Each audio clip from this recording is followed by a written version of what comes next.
This is Tracy Broussard with RoadDogOnline.com and the legendary Roy Burns with Aquarian Drumheads.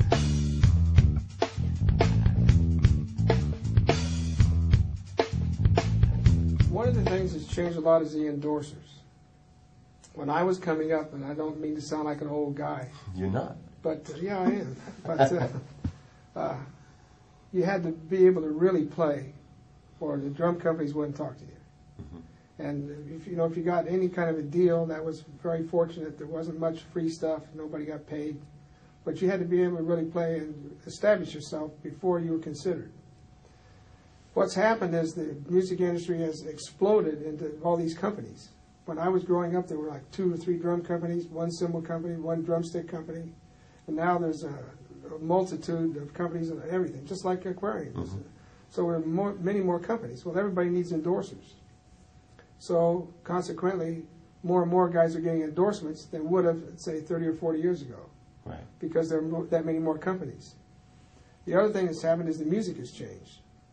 So we're faced with a lot of times a popularity contest. The guy's with a famous band, but maybe plays okay, mm-hmm. But not great. But he gets a lot of notoriety. I think the biggest problem that we have is people now feel like the endorsement's going to make them a star. And it isn't. Right. You have to do that yourself. We can give a person publicity, like the recognition you're getting through the Modern Drummer poll, that sort of thing. Congratulations. Thank you so much. I appreciate that. But see, that's something you've accomplished. So when you go to a company to be endorsed or work out some kind of endorsement deal, you have credits. You've been recognized as a professional performer. We get calls from young kids who say, I'm in a rehearsal band, and I think next year we may get to make a record if we're lucky, and I want to know if I could get free equipment. Yeah. I said, well, not here. I don't know about the other guys. Right. But I think it's almost like, let me see how many endorsements I can get. What I would advise is don't apply for an endorsement till you've got some real credits, mm-hmm. till you've established yourself, till you got something you can point to that you did was good, that's nationally known, that you've accomplished, so that you don't get a bad reputation like getting turned down by companies. Right. The second thing is don't apply for an endorsement unless you really love the product.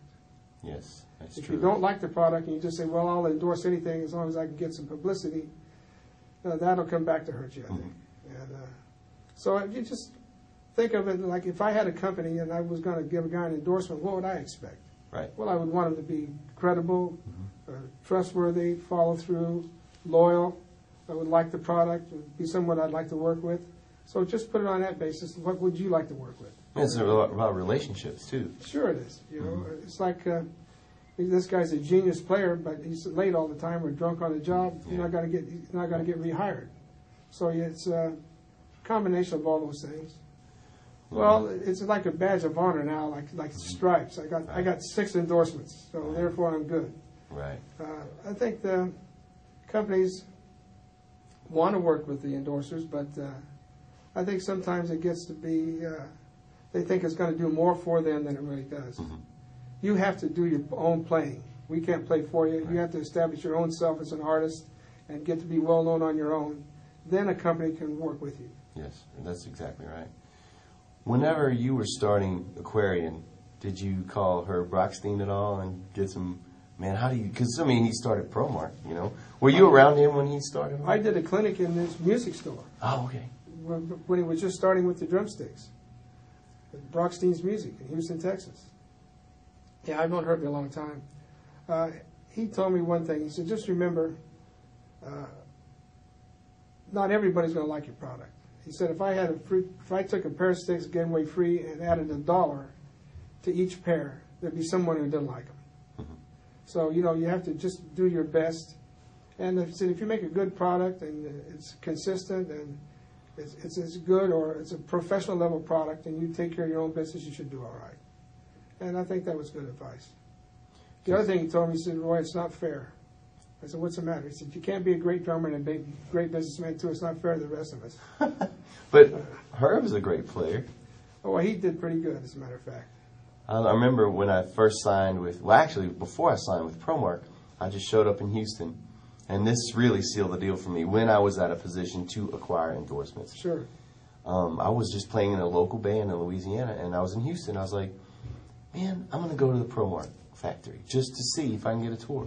Sure enough, walked up in there, and Pat Brown, the national sales director. Yeah, I talked to Pat this week. He gave me an impromptu tour, and I met Mr. Herb, and I'm like, really? I just met the man that started ProMark Drumsticks. Very down to earth. Very. I was a no one. I was just a guy in a local band. So when I did sign with ProMark, it meant that much more to me, getting back to endorsements being about relationships. Right. That ProMark endorsement means a lot to me because I played their sticks for years. Sure. And got to meet Mr. Herb. We got to meet Pat Brown. You know, meeting you was phenomenal. I met you at the NAMM show. It was probably I just signed. It was 99 or 2000. You treated me like a guy that had been on the roster forever.